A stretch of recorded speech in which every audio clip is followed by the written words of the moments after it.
Eto na nga mga ate ko, yung most requested yung 19A plus ale bail opening. Yung minimi ko ang nag-open ng bail kaya naman sabog-sabog.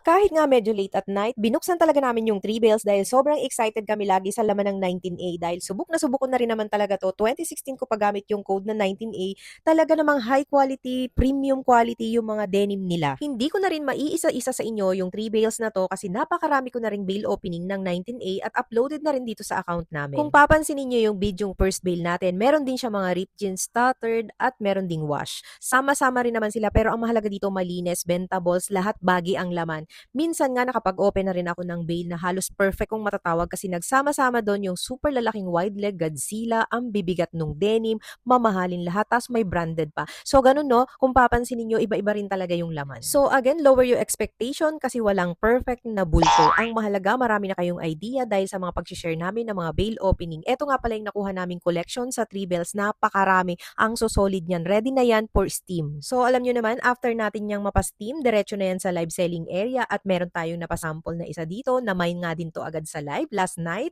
Ayan, napaka-solid kasi ang bigat nung denim at tapos halos good as new.